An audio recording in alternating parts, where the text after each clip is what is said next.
Hello, everyone. We'll get started in just a minute. We're just going to wait for a few more minutes before we begin. Let more people arrive.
One for church. Huh?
Hello, everyone. My name is Sherry Stella, and I want to thank you for joining us tonight.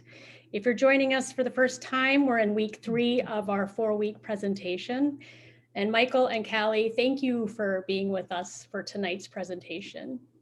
And before I turn it over to our presenters, I'd like to start us off in a prayer. So if you could get seated in your chair and take a deep breath and listen to the words of Saint Therese. It's called Peace Within. May today there be peace within. May you trust God that you are exactly where you are meant to be. May you not forget the infinite possibilities that are born of faith. And may you use those gifts that you have received and pass on the love that has been given to you. And may you be content knowing you are a child of God. Let this presence settle into your bones and allow your soul the freedom to sing, dance, praise, and love. It is there for each and every one of us. Amen.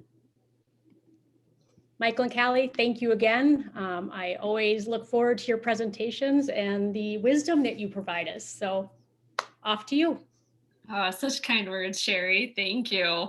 We're so glad to be here with you guys. My name is Callie. I'm one of the therapists at Traverse Counseling and Consulting. We're over in Plymouth. It's really nice to be with you guys. Michael and I are pretty excited about this presentation. I hope that it's very fruitful for you guys. We have a couple moments in the presentation for questions or comments, but also feel free to be able to comment to either Michael or myself, any comments or answers to the questions throughout.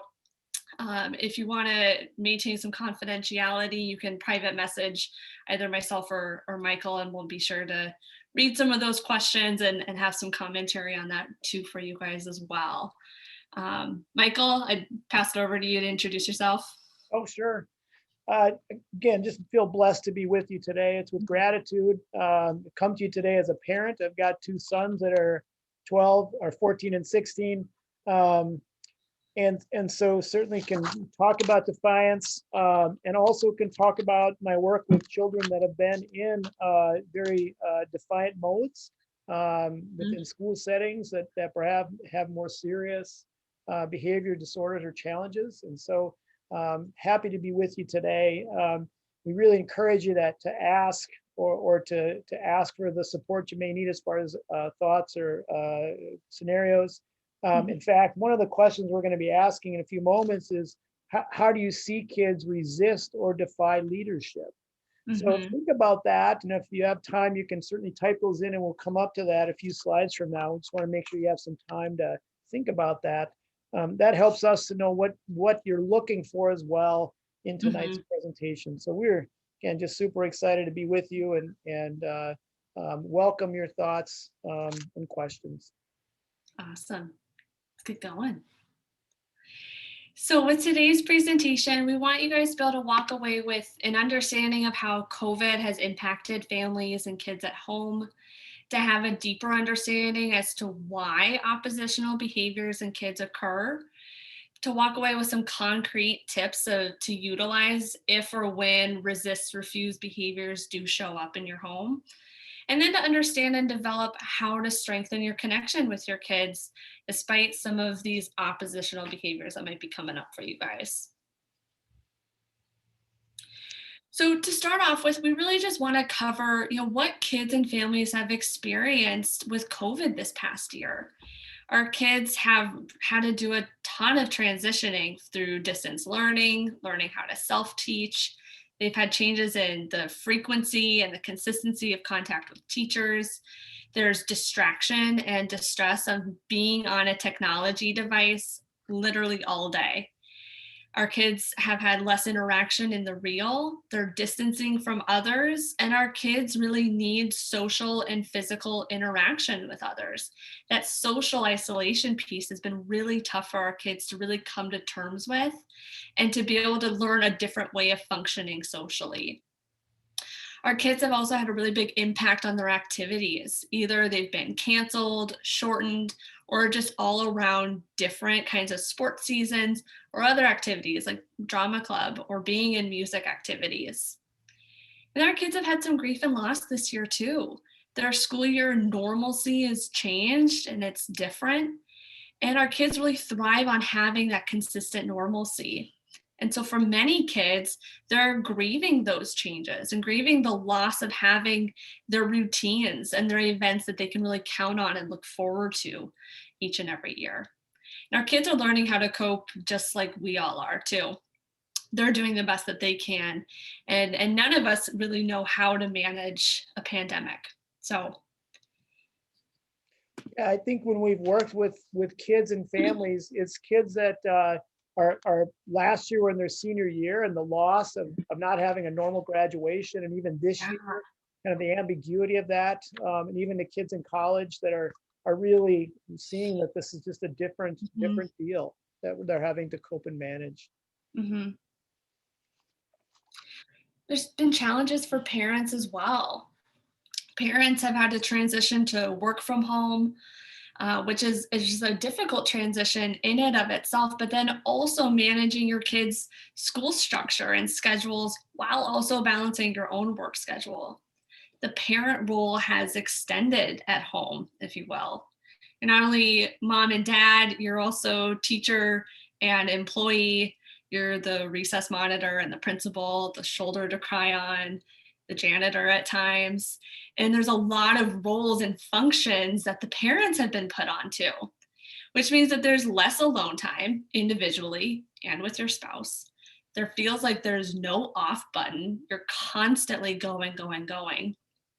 And that depletes your fuel tank for the day. And for many parents, I think they feel like they're starting on E every single day. It's just been draining this past year. Additional challenges for parents is just decision making and alignment on safety during the pandemic. How are we choosing to manage social distancing and mask wearing? How are we delivering that messages to our kids? How are we living this out with our family? Especially if other families in our lives are choosing to do it differently. How do we lead our kids effectively in this big year of change? And then there's challenges as a family. As a family, you've had limited or zero alone time. You're literally together all of the time. Going to school, going to work, having sleepovers, hanging out at friends' houses. That's given us a break to have some time away from each other. And it is helpful in building connections. Sometimes we need our own individual space. Families have had shifts in managing holiday seasons and celebrations. Either it's looked differently this year, or some families chose to not celebrate with extended family this past year. We have less contact with extended family, right? And especially our elderly family members too. And those are important relationships for parents, for our kids.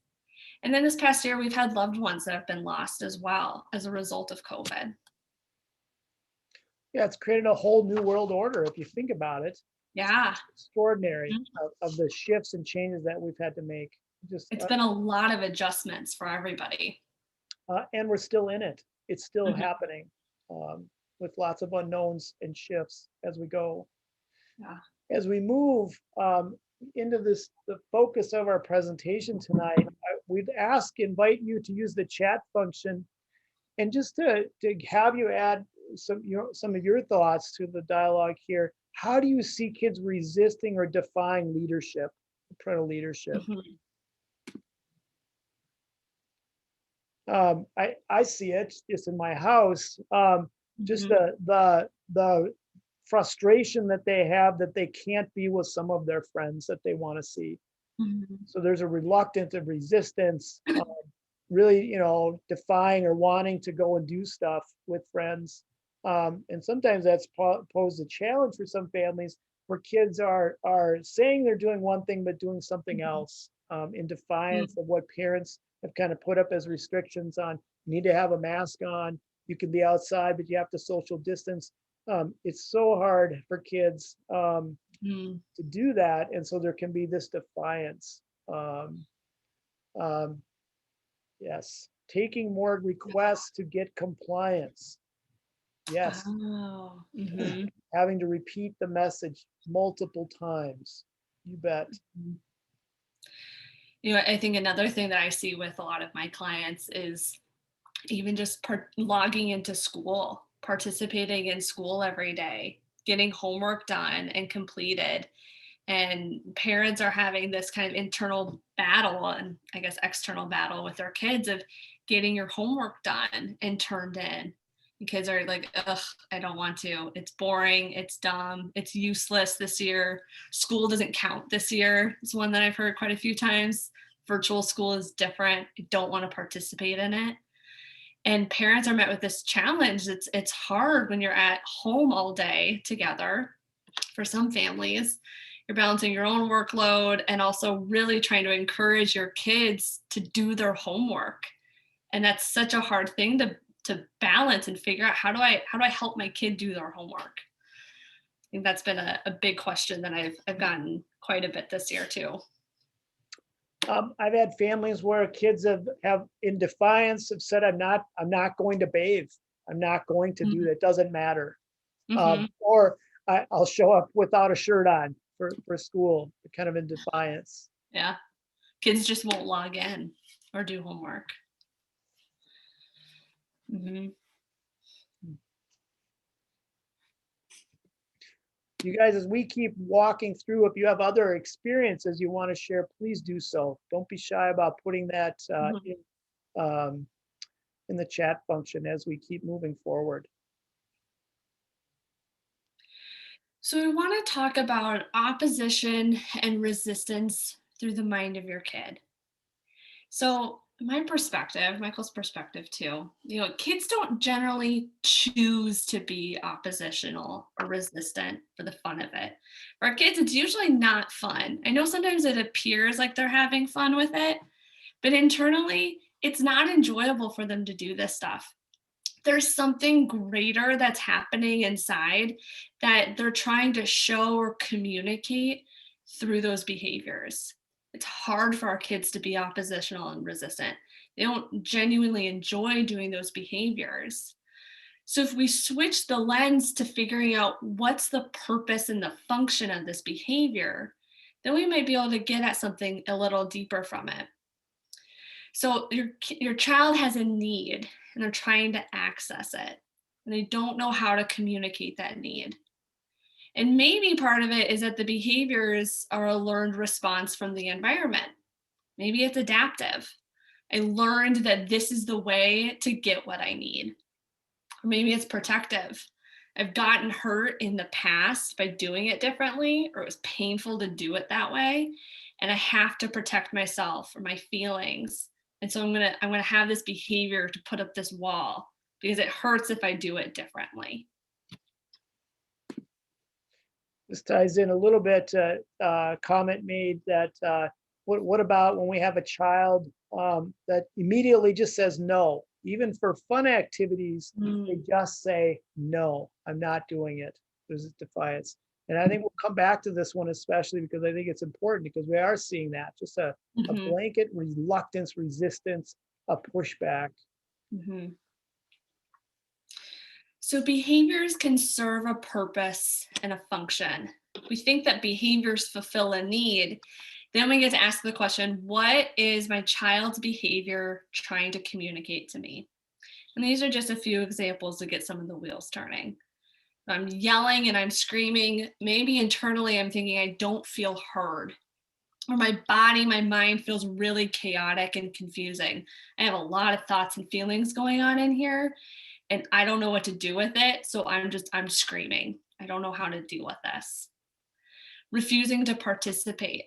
Maybe internally I feel really anxious to do this. I'm not certain what's going to happen if I do participate. I don't like how I feel about myself when I do this. Or I'm not sure if you can really lead me through this. So I'm going to refuse. I'm just going to say, no way, Jose here. The not listening. Maybe, we're saying 5, 10, 1,500 times to get up and go do the dishes, go take out the trash.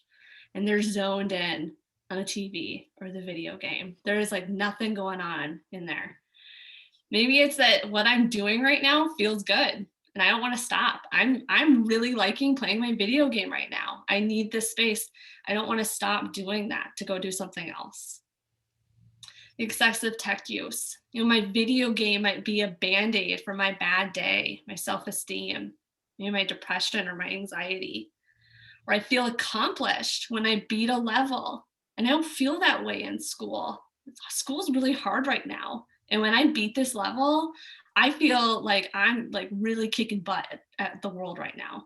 And so I want to keep that. That's a really good feeling for me. And so I'm going to really lean into being on my technology a lot. So as parents, we get to investigate what our kids are trying to communicate from their perspective. And that can be really hard because when our kids are really acting up, they have behaviors that maybe start to poke at some of our buttons, it can be really difficult to be able to see things from their perspective too. Our kids are not their behaviors. They get to be separate from their behaviors. As we take some next steps here to build upon this, one way of building insight into what might be happening for our kids is to take time to listen to what's happening to us. to understand what's happening, how are my feelings being affected by my child's behavior, because that does give us insight into what is going on for a child. So one potential goal of the behavior of a child can be attention. And we see this by a parent having a certain feeling. And here's an example. They can feel annoyed, irritated, kind of worried or guilty. And when we feel this way after a child responds to us, we can react. We're reminding them, we're trying to coax them. Sometimes we even do things for them to help them get going. The child response, they stop temporarily, but later resume some of those disturbing behaviors. So it's, if we think about it, it's possible that they are needing some attribution. They're needing some point of attention that you see them and notice them. And so they may feel like the only way I can get this is if I act out. This is how I show up or how I get attention. Now, it's interesting because kids can do this in big ways, kind of annoying behavior. And sometimes if you've had, you have kids, I've got kids, when they're coming and kind of bugging me, poking me, funny noises, repeated funny noises, trying to get my attention. And it's so interesting because my kids will do it when I'm at my most exhausted moment. It's almost like they can detect that I'm tired, and then they're doing this. And it is about how they want to have my attention and to be present with them. So for this one, it is important to keep an eye on this, because if this does happen for you, there can be specific things you can do. You can certainly let them know and that you're focusing on them to give them attention. The trap is that you get into a consequencing kind of mode with them. So what you want to do is you want to try to ideally find special time that you're looking to say, hey, why don't we take some time tomorrow? Why don't I check in and let's do something? That's a proactive way to do it. You're trying to check in with them. I know for us, at times we've said, well, it sounds like you need some time, need some attention. Then they often will smile and go, yeah, that's kind of it. And it can move on. There are certain times when kids may be more stuck. And this is how they're trying to tell us, I need some attention here, because I may not know what to do. So these are just one example of what the purpose of the behavior is that you might be seeing.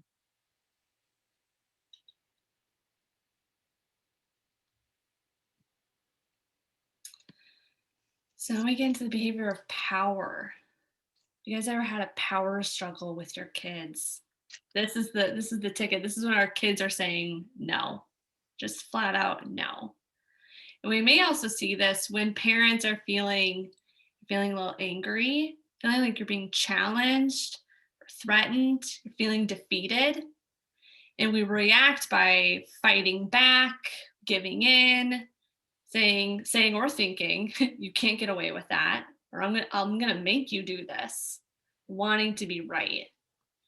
And our kids' response to that intensifies the behavior, this defiant compliance, and feels like they won when the parent is reacting. So why is this behavior occurring?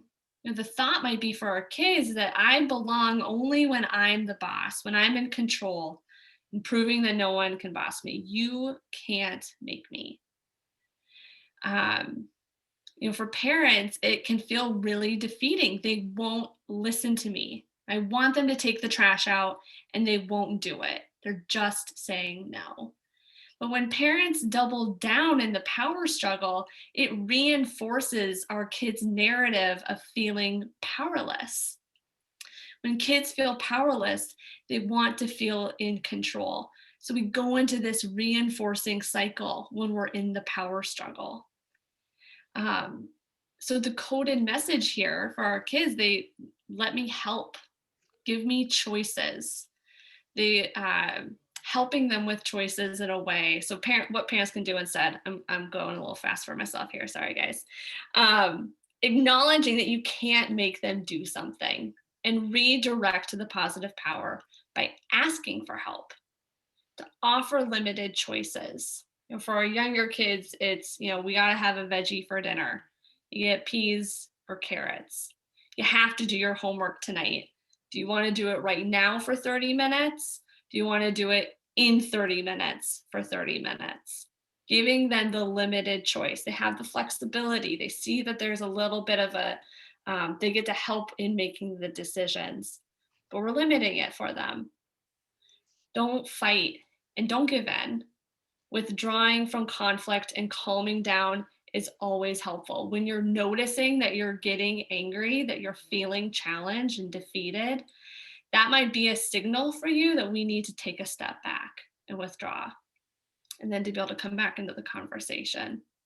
We get to balance being firm and kind, and it's about developing the mutual respect for our kids too.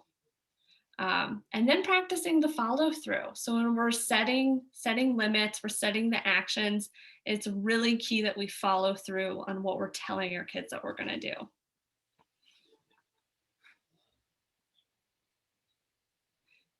So we move into revenge. We can see this when parents are feeling hurt or disappointed, disbelieving or disgusted. Parents react by retaliating or getting even, thinking, how could you do this to me? Or taking the behavior personally. And our kids' response might be to retaliate or hurt others, damage property, get even. It intensifies and escalates the same behavior, maybe chooses a new weapon. So when your kids are upset and they go and they whack their sibling in the face, you're going, why did you do that? Why would you do that? Our kids' messages is that they're hurting. Maybe I don't feel like I have value. And so I lash out. I want you to see my feelings and validate that I'm having a really hard time right now. So what parents can do instead in these instances is to really acknowledge the feelings, getting at those emotions and seeing that you're having a really hard time. I know when that happened, I can imagine that really hurt your feelings. Let's talk about that. I can see that really hurt. To not take the behaviors personally. We'll get into that a little bit later too, because I think that's a really tough one. Avoiding punishment and retaliation, because that could really reinforce the cycle of revenge.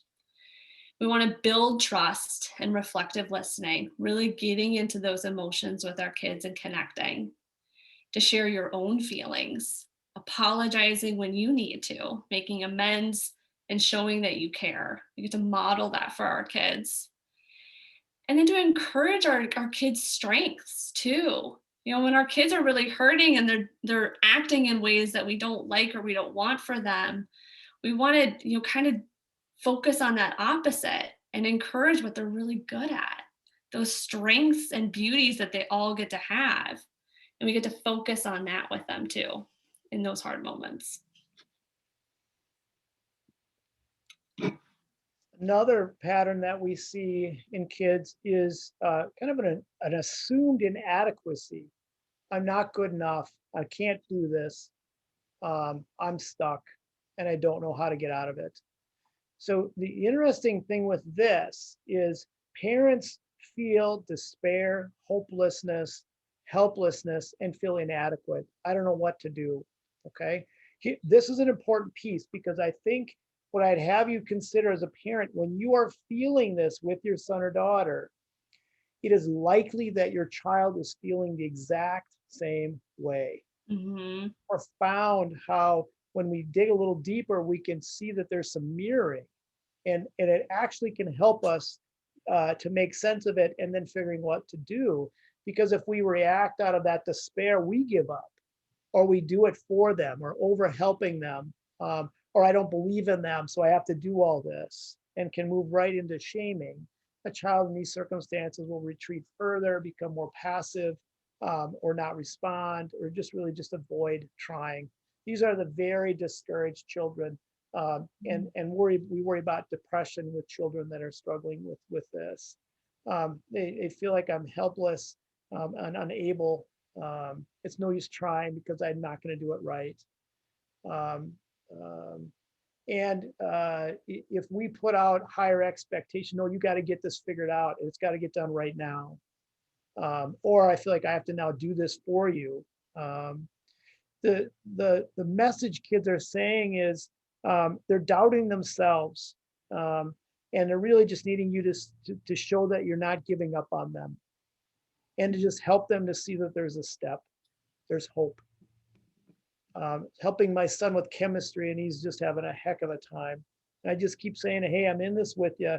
I'm going to help you. We'll learn this and get this so it works, right? If he's ready to give up, I don't see how to do this yet. So he needs that encouraging steps that are put into small pieces for him to manage, and he's doing it. And acknowledging when he does have success or when your kids have success is really key. Even the smallest of initiative that's being taken, we need to acknowledge and let them know we see it, that we have faith, that they can figure it out. Acknowledging they may be stuck now, but there is a way out. And find ways to just enjoy our kids in the moment. This is not always easy because sometimes they can be stuck and we can be stuck in that discouragement. Our job is to know when we're in this place that we can lead them out of this. We'll walk into that a little further down the presentation tonight. So part of the role of a parent is to help our kids become a master of themselves. So we get to support our kids in being able to master the skills for themselves. A lot of times parents assume the sense of control and responsibility for our kids to do certain things, to get homework done, to get good grades. And all of a sudden our kids' schoolwork becomes the parents' responsibility. And we want to be able to give that for our kids. So it's helping the kids take responsibility rather than the parents. I want you to do this for yourself, not for me. And part of my role as your parent is to help you master the skill of getting your homework done on time, of being able to complete these chores, of being able to, do your laundry. Part of my job is to help you figure this out for yourself. So when you're an adult, you have some of this stuff mastered, and I want to be able to help you do that. And I'm going to be there alongside you to help you master those skills. So I can give you an example here of an example that probably is not going to go real well, and one that might. So I like think this. about technology with our kids, and it's 8 o'clock, and that's the time we set up for a family that the internet, we need to shut it off and go off screens. So it's not going to help if I have to go down and say, hey, it's 8 o'clock, you need to get off the screen. Okay, Dad, I'll get off it in 5 minutes. One more minute. I come down at 8:05. Hey, it's time to get off the screen. Nope, I'm almost done. Why are you bugging me? All right, 8:20. Come on, you're always nagging me, Dad. Back off. Okay, I'm in a cycle right there of reactivity. I'm reacting and he's stuck. Now, here's a different way of presenting it. If I could do it earlier in the day to say, hey, I really want you to learn how to master your use of technology so you know how to turn it off for yourself. I want you to be in control of yourself. I don't want that stuff to be in control of you. Okay? So if you get stuck around 8 o'clock and you're not able to shut it off, I want you to know part of my job is to help you. And that might mean I might want to shut the computer off for you to help you out. Okay, so I'm sending a message, and it's a different one. It's about mastery. And at 8 o'clock, it's the question, hey, how are you doing about taking care of yourself with the technology? Do you need any help shutting that down so that we can transition to the night? Okay, it's a different kind of approach that takes some time when you're doing that. It ties into providing a compelling reason of why do I want you to do this? Why do I want you to take a change in your behavior? Because it's going to be good for you. It's going to help you gain a mastery of yourself because I don't want you to be controlled by this technology. And sometimes with kids, I'll talk about, I feel bad because you guys, I didn't have this. You know, I grew up when Atari came out for the first time. I had Pong as a kid.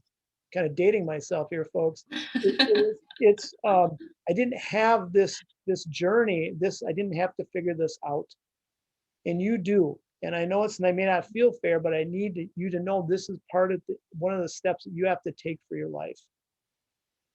Now, so that's a compelling reason. You know, why do I want you to figure this out? Because I want this to be something healthy for you. And of course, they're going to push back. I can do this. You don't know anything. Yeah, okay. And I just want you to know I'm going to keep helping you figure this out. And when you can shut off the computer at 8 o'clock and a regular routine, then I know I can let go, because I think then you know how to do that for yourself. Okay. So now I'm setting out, making a prediction in the future, saying, hey, I can't wait till the day that you're able to do this for yourself. We can also make predictions in the future that are helpful with our kids when they're starting to get stuck, or that they might get stuck. I used to do this when I was a guide in the Bounty Waters. I would tell kids at the beginning, you know, you guys, you're going to hit some point on this trip where you're going to feel like this is the worst decision you ever made, and you're going to want to wish you were home, and you don't feel like you can go on. What I want you to know is that when you get to that point, let me know, because I'm going to help you, and we'll work together and we'll figure it out. And sure enough, in the middle of some nasty portage, the bugs are everywhere, and a kid's saying, this sucked, I want to go home. And I get to go, you remember I mentioned we might get to this. And you know what? We can figure this out together. Okay. So sometimes we can make predictions.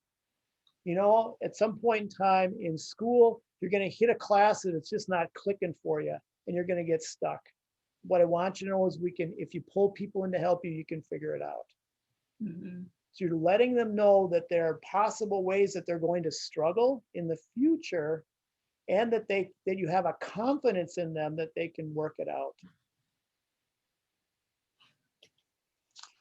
So it's important that we are also attuning to our kids' developmental status. We need to consider where our kids are at, where their brains are at developmentally, when we're instructing them, when we're setting expectations.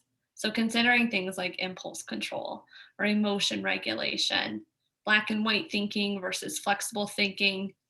Kids are typically developing this abstract thought or flexible thinking around 12-ish. And they're just developing that.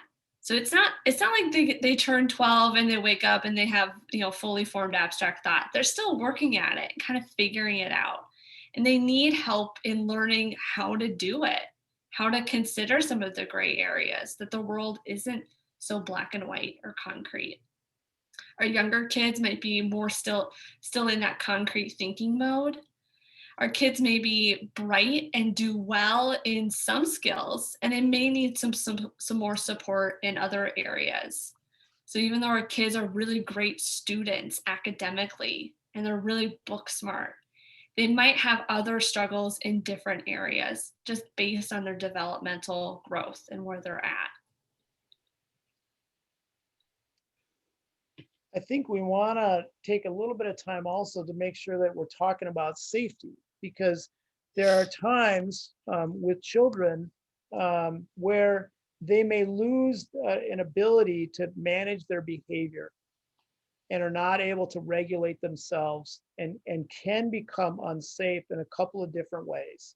There can be an externalizing of that, and possibly threats to others or hurting somebody else that requires interventions. And also there can be acting out towards themselves in a compromised way. So self-harm can be an issue. And these are important pieces, because if you see these things, it is something that we want parents to be mindful of. If you're not able to reset this, yes, sometimes kids have a bad day and we can help them regulate and reset. If we're seeing some trends that are happening for your family where the safety feels like it's compromised, these are moments where we really recommend that you seek out additional support. And we'll talk more about that later, but a quick The counties have crisis lines that you can call. I need some help.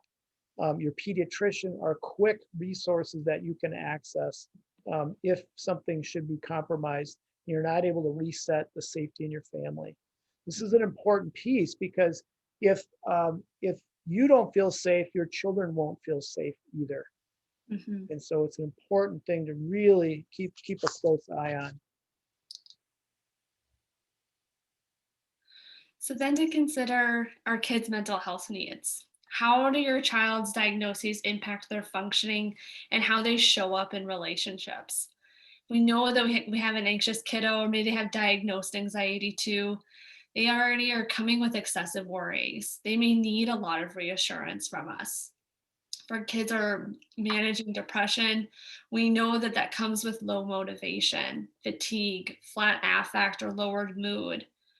For kiddos have ADHD, we know that there's challenges in their executive functioning. So it's important that we're meeting the needs of our kids and meeting them with where they're at. So if we know on the front end, we have the lens of, I know that my kid really struggles with depression. I know how to meet those needs, that some of those behaviors I'm seeing may be part of the depression. And so I know how to connect, I know how to tune into what my child may need based on that. And it might be important to keep an eye out for when or where some of these behaviors are occurring.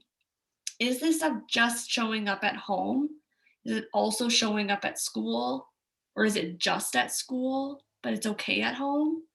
It's important to just kind of consider where and how and when these behaviors are showing up to also figure out what our kids may need in those moments too. Taking care of the parent self. Because this is so important. It is so important to take care of yourselves in order to show up with our kids. So part of the work is identifying your buttons. So our kids know what buttons you have. And sometimes they don't just push them, they just kind of show you that the button is there and they know it's there. And they might push it, but they might not. And so it's important to know what our buttons are. And if our buttons are getting triggered, they're getting pushed, that might be a sign that we need to work on those buttons. This is getting really triggered for me, and it's happening a lot.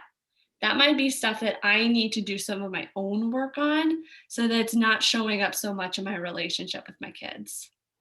Because when you guys are cared for, your buttons are less likely to get pushed. And so it's important that we're taking the time to take care of ourselves as we're going into these relationships with our kids. The only thing I would add on that is when our buttons are pushed, we're reacting to our kids and their behavior. And Yeah. so they're leading us as That's a opposed great to point. us leading them. This Mhm. this is so hard to do at times when we're depleted in these times. So it's good you're all here because this is in a way a self-care piece of coming here just to Mhm. get ideas and support. So part of the work too is depersonalizing your child's behavior, to be able to have that differentiation between your inner self and the behavior that's coming towards you. It's really hard when our kids are screaming at us. They're saying, I hate you. You're dumb. I'm not going to listen to you. You can't make me do this stuff. And they're defying your leadership and just saying no. That can hit really hard. It can feel really frustrating, defeating. You're not sure where to go. And so it's important that we have this little barrier to help us separate my inner self from the behaviors that are coming at me. And then to also be able to differentiate that your child's inner self is different from the behaviors that they're performing, because your child is not their behavior. There's a difference between you're being bad and you're doing a bad thing. And I think it's important that we have that language with our kids too, because they really internalize the words that we use with them. If I tell my child that they're being bad, they're going to have this inner belief that they're a bad person, not doing anything right. Why? And it could reinforce a cycle of not doing things right. Well, my parents don't think I'm doing anything right, anyways. I'm a bad person. Why would a bad person do good things? We get to separate that from them too. You're a great kid, and it's really hard to see when you're not doing your homework. How can we fix that together? How can I be helpful to help you get your homework done? That language is really important for our kids. I'm gonna sit on the sofa, don't you? So then we get into some parenting needs. Sometimes we need to flex our parenting styles to fit the needs of our kids rather than expecting our kids to fit our parenting style, which is hard. Sometimes our kids have unique needs that feel different and foreign to what we're used to doing. Sometimes our kids show up as completely different kids than we were as kids, and we're not really sure what to do with it. So part of what we're talking about here is just to leave the insight with you guys that each one of our kids is different. They have different needs, and that requires us to change the way that we parent, the way that we're supporting, the way that we're leading them. Our kids may be different from their siblings. They may be different from the family across the street or the other kids in school. And with that unique set of needs, we get to tailor how we parent and how we lead them through it.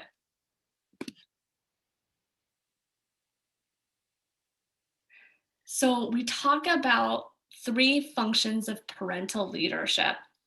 We talk about that in safety, nurture, and challenge. Part of the job of the parent is to really balance those 3 areas. As parents, we need to make sure that our kids are safe. They're physically safe, they're emotionally safe, they're free from, immediate harm.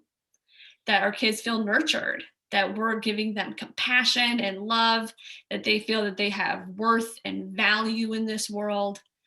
And then also to provide them with challenge. We set limits and structures to help them know what boundaries are like, to help them become adults in the world. So it's important that we have these 3 very well balanced, and we can run into difficulties when we have an imbalance in either one of these. We'll dive into that a little here. When we look at parenting styles, this is one way to look at it. There can be 4 different approaches that take into consideration primarily the nurture challenge balance. If you look at the authoritative up in the upper right there, it's high nurture and high challenge. It means I'm attuned, I'm checking in with my kids, but I'm also challenging them with structure and getting them to look at things for themselves. If we go to the left, there's a permissive. So it's high nurture, but low challenge. The risk for this is that if a child's not able to challenge themselves, they can stay stuck. And so sometimes we see parents that when they get to children that are older, may evolve into a more permissive approach. And I'm just here to nurture and support you. You know how to do this. You got your school stuff figured out. You don't need me to kind of challenge you in really direct ways. So we can see that happen. The authoritarian, the lower right, the blue, is high challenge, low nurture. This is much more authoritarian in their approach, can be more demanding. Sometimes authoritarian we see with younger children. The challenge can be is that if it stays in an authoritarian piece, a child may not feel the nurturing that they need and may find that they're avoiding parents or disengaging. And certainly the lower left, the uninvolved, the low nurture, low challenge. I'll be honest with you folks, these are parents that themselves are really struggling. It's hard for them to step in and just be present with kids. These are the parents we worry about for their own struggles or mental health. And these are the parents we want to make sure they're getting support as soon as possible, because it's hard at times for some parents. Mm-hmm. So again, just some thoughts on how to consider your parenting. For us during COVID times, we really see the need for that authoritative parenting approach, because we believe we have to have a heightened level of attunement to what the needs of our children are, and the high challenge, particularly in the high challenge, is that we're having to modify structure almost monthly for our kids. If you even look at how schools are operating, from remote distance learning to hybrid to in-person. It's shifting on a regular basis. And so having the challenge there and presence with their kids is important, so that they know how to operate within it. So we want to dive a little deeper into the safety nurture challenge. Part of being the nurture part is to attune to our kids' needs. And how we can do that is creating points of connection, so opportunities to attune. And a lot of times, especially as our kids are getting older, they're becoming teenagers, it's not as cool to hang out with your family. We have to create those opportunities to really attune. And so relationships are key. Michael and I operate in the belief that relationships, our kids' mental health is more important than academic success. We want to be able to walk out of this time of COVID and after high school with our relationships with our kids intact and have that real healthy connection together. It's important that we're regularly engaging our kids. And some ways of building that connection is to have rituals or routines and traditions. Those are ways that we get to build connections together between parents and kids and just our family as a whole when we have those rituals together.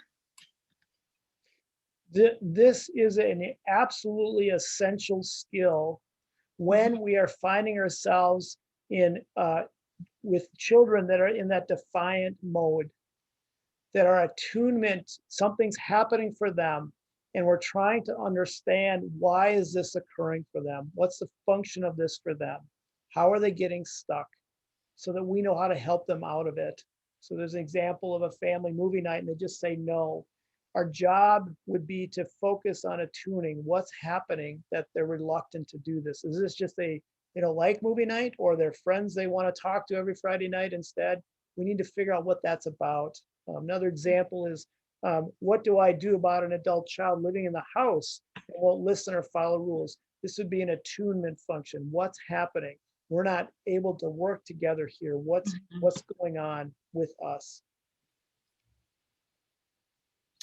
So more into this nurture and attunement piece, it's being able to actively listen, to be able to empathize, and to minimize our advice giving in the moment, to lean into just purely understanding their perspective. What's it like to be in your body right now? What is it like? What are those emotions? What are you experiencing? And we get to fully listen and give them that attention and that space to talk with us about what they're experiencing. We get to ask them what they need, to not assume what they need, but to directly ask them, what are you needing? How can I be helpful for you right now? Our language with our kids really, really does matter. I think one thing to keep in mind too is our body language. And when we're in this power struggle or this battle with our kids, sometimes our body language, our nonverbals can kind of scream louder than our words do. Our sighs, our eye rolls, the grimaces. So just being mindful of how you're showing up in those conversations. If we're coming to our kids with a calm sensibility, we're collected, we get to mirror that for our kids too. Even when they're really heightened, they're really angry, when we're coming to that calm manner, we get to help them regulate with our own emotions. Sometimes our kids aren't wanting to talk about things right in the moment, and that can be okay. We can plan certain times to discuss important matters. And I think it's important that if you guys do plan a certain time, to be able to have that follow-up, to make sure that if you guys agree to talk about certain things at 8 o'clock at night, to make sure that you're reconnecting and you're having that connection together. So part of this is to invite our kids into connection. Sometimes our kids say no. They don't want to do it. I'm fine. I don't want to talk to you. No, I don't need anything. I want you guys to continue to have the invite. And think about, why might my child not want to do this? Think about Michael's example, the movie night. If my kid's saying no to movie night, why are they saying no?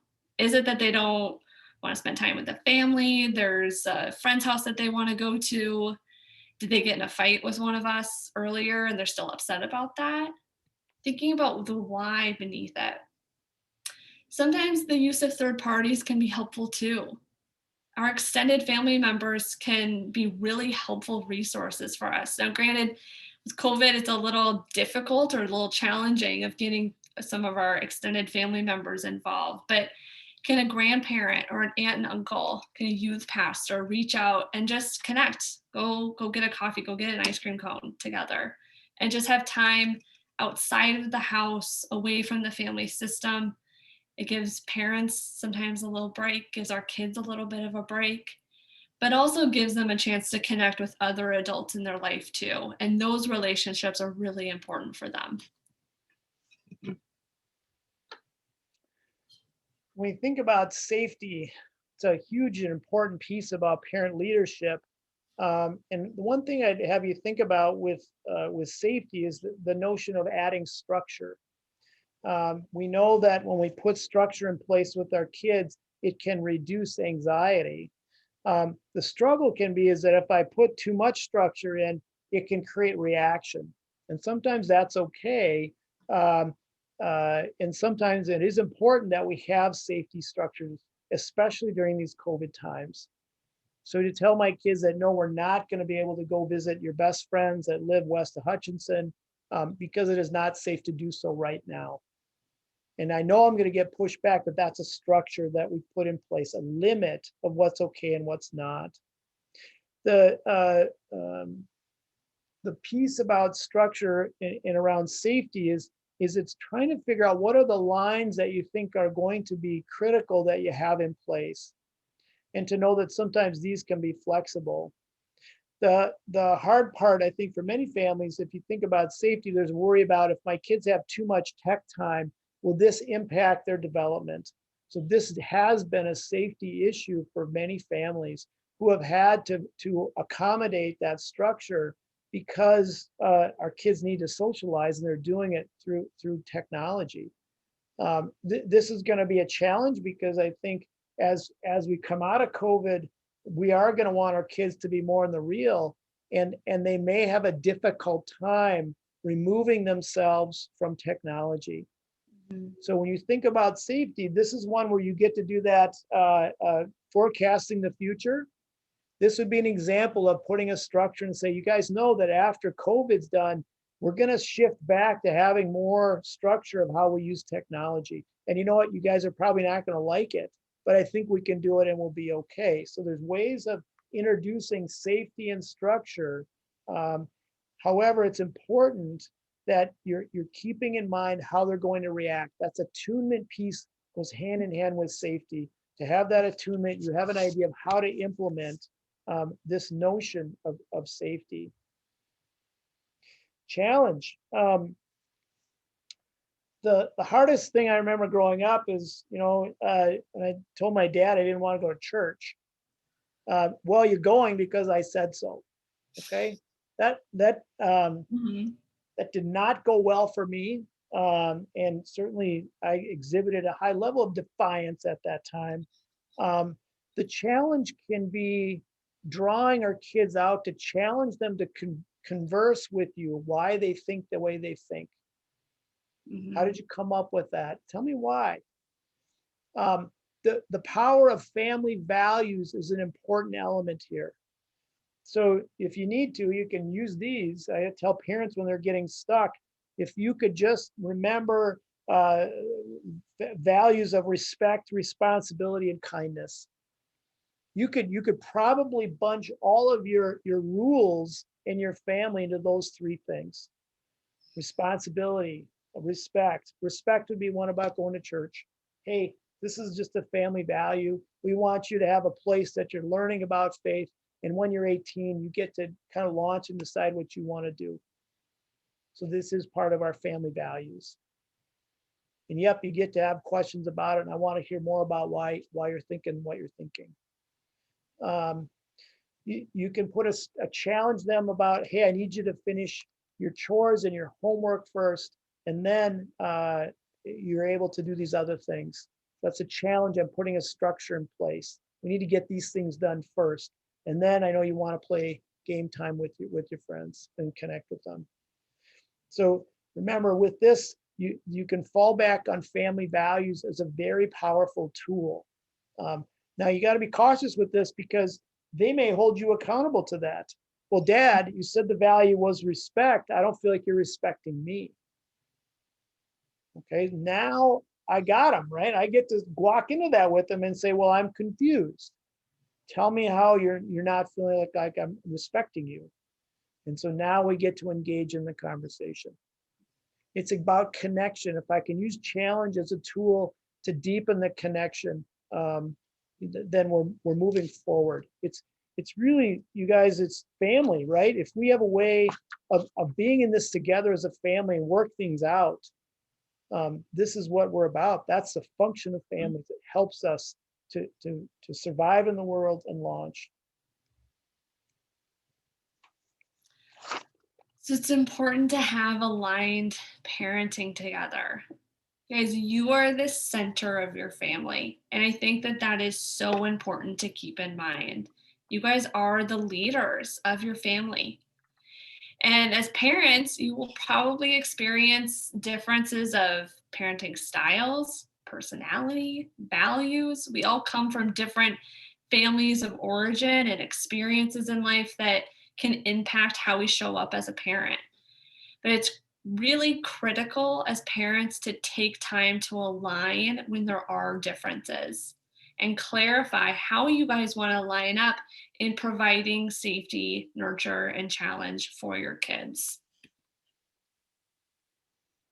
So the pitfalls in parenting leadership can be when there's an over or under in the safety, nurture, or challenge, either as a parenting unit or if one parent is varying from the other.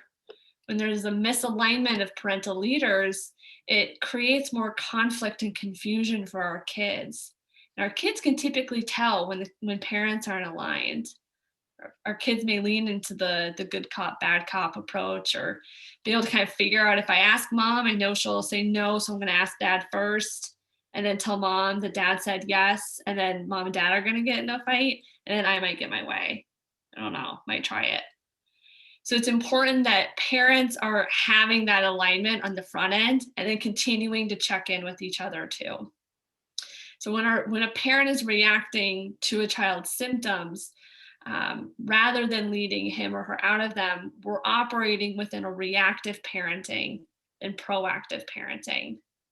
It's important to know when we get stumped. What do we do? To have that alignment with your co-parent here. When we're stuck, what are we going to do together? So we get to reset the parental leadership. Life happens. Sometimes parents aren't aligned in decisions. We're not perfect humans. And so it's critical to take time to reset, to take a pause. And you get to let your kids know that as parents, you guys have things that you're still going to work out together, and you'll let them know. In fact, I think that's really healthy for kids to see, that when mom and dad aren't aligned or they don't agree on something, they're going to take it to the back room and work on it together and then bring it back in. Our kids get to learn how to manage when there is conflict or disagreements. And then they see the safety in that mom and dad are lined up together, and they're going to make sure that I'm safe, that I'm cared for, because I have both my parents on my side right here. If you guys are noticing that you're in these pitfalls and you're having to reset quite frequently and you're feeling really stuck, I want you guys to be able to reach out for help, to not stay stuck in this pattern for very long. You guys have an incredible faith community that you can reach out to. There's certainly therapeutic support options as well for co-parents or for couples that can be a helpful third party for you guys as the parental leaders in supporting your family. When we get into really stuck patterns and we're having a hard time, sometimes it's helpful to just keep it really simple, folks. We can thank our friends and family that are in recovery or the AA community, keeping it one day at a time. And remember, your children are doing the best they can with what they know to do. They all want to succeed, but find themselves in these stuck places. And even if you have a bad day today, remind your children that tomorrow is a new day and it's a fresh start. And then be able to greet them in the morning with hope. It's a very powerful message that you send them that, hey, yesterday's done. We have a new day. Let's start. And our job is to meet them where they're at. And that's that attunement function. When we are able to understand where they're getting stuck or what they're needing, then we know what the challenges that we need to do to help them out of it. And what's the structure we need to put in place to help them.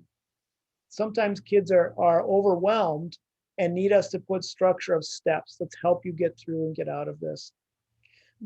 Lastly, it's helpful when we're trying to engage our kids and we want to gather more information and they're reluctant. Remember, the power of confusion is a very useful element in bringing up conversation. Most of us want to be understood. Most of our kids want to be understood. So when you're with your kids and you're not sure what's going on, you can just say, I'm confused. Help me understand what's going on. I don't get it. And I can, I'm your dad, I just don't get it. Help me understand. And it often is a nice segue into a dialogue. Curiosity is another one. I'm curious. Tell me what's happening, because I don't, so again, it's the understanding. I don't get it. So confusion and curiosity are very, very helpful tools to ease into dialogue with kids when we have a history where there can be some stuck patterns. Ease into the discussion with them to draw them out. Well, you guys, it's been really great to be with you guys. This is the part 3 of our 4-part series. I will be with you guys next week to talk about technology with our other provider, Matt Myers. So for families that are struggling with excessive technology use and you feel like technology is taking control, we want to be able to talk through that with you guys and help give you guys some strategies to support your kids in having healthy relationships with their technology.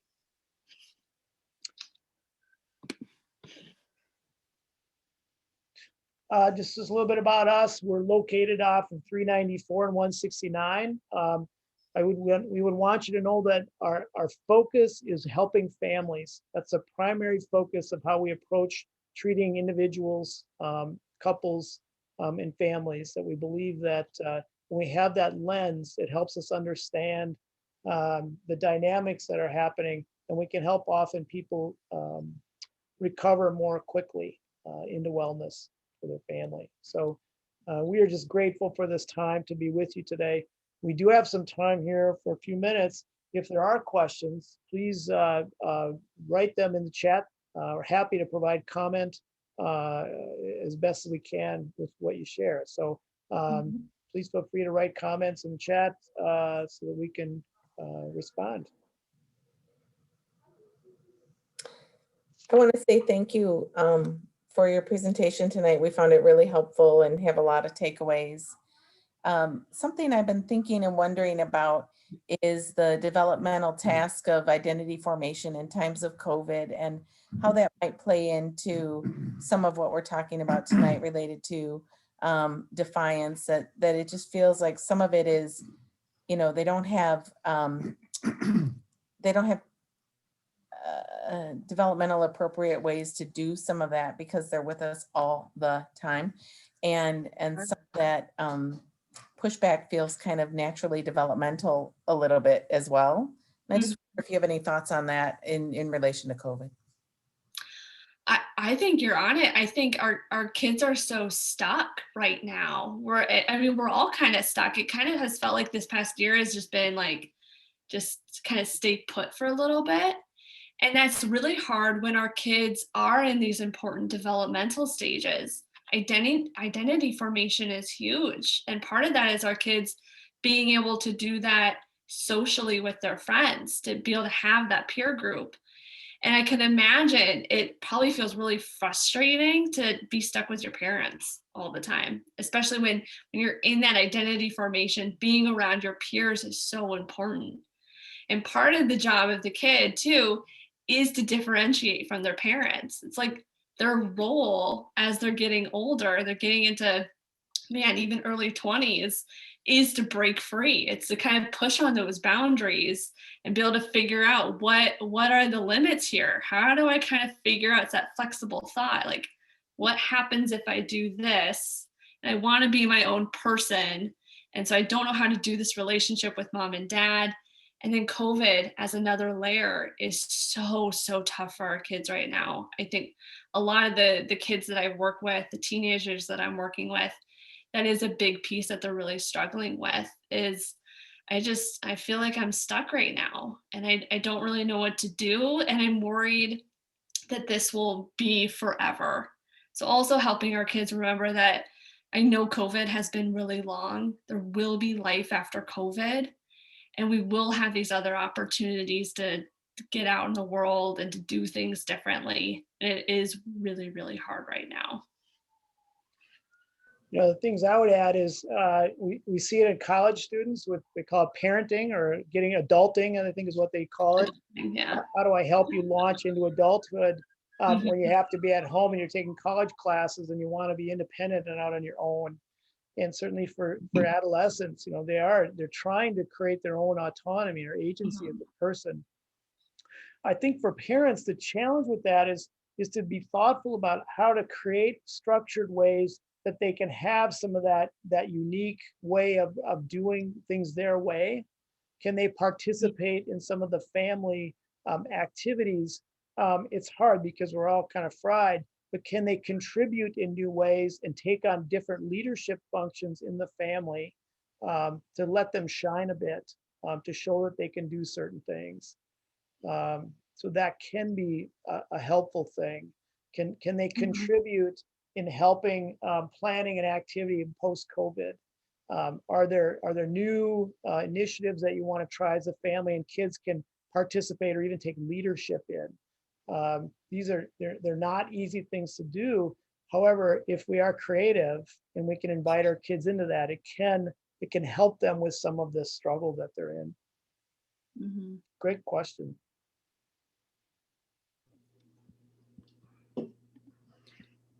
Now, I want to thank everyone for coming tonight. And as always, if you have any questions or something comes up during the week, please don't hesitate to reach out to me, Sherry Stella. And if I can't find an answer for you, I will certainly, I'll do my best. So please just remember you're not alone.